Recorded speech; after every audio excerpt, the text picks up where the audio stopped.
Aujourd'hui, je vais vous parler d'une tendance qui se dresse de plus en plus en termes d'attaque par hameçonnage, c'est-à-dire l'utilisation d'outils basés sur l'intelligence artificielle. Alors, l'intelligence artificielle, on en entend beaucoup parler, hein. C'est pas nécessairement quelque chose de nouveau.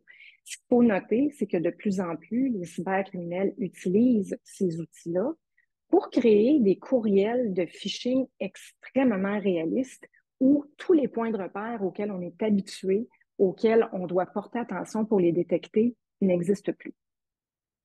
Faute d'orthographe, faute de grammaire. Donc, c'est des outils extrêmement évolués qui vont au-delà de ce qu'un humain est capable de créer en termes de courriel d'hameçonnage et qui sont à s'y méprendre. Gartner prévoit qu'en 2023, il y a environ 20% des tentatives d'hameçonnage qui vont avoir été créées à partir d'intelligence artificielle. Il faut noter aussi, c'est que ces outils-là peuvent être utilisés par un cybercriminel qui n'a pas de compétences techniques. Donc, c'est facile et c'est accessible pour eux. Ils peuvent même créer des malwares, créer des ransomware à partir de ça, et ils peuvent même créer des personnages numériques qui vont imiter, par exemple, la voix, par exemple, d'un directeur de banque pour stimuler à faire des transferts bancaires. Donc, ça s'est vraiment vu, ça a été cité dans Forbes. Donc, il y a des hameçonneurs qui ont cloné la voix d'un directeur de banque et qui ont réussi à convaincre les employés de cette banque-là de faire un transfert bancaire de 35 millions. Alors, il va falloir devenir de plus en plus vigilant. Il va falloir aussi que vraiment parce que la technologie, c'est une chose, on peut mettre en place des éléments technologiques pour détecter, mais au-delà de la technologie, ce qui va être important, c'est que le comportement des employés à l'interne soit vraiment favorable envers le fait d'être alerte à ce qui rentre, de développer un scepticisme peut-être exacerbé par rapport à ce qui passe, et puis d'être en mesure de détecter ce qui pourrait être nuisible pour l'entreprise. Donc, il y a plusieurs éléments qu'on peut mettre en place.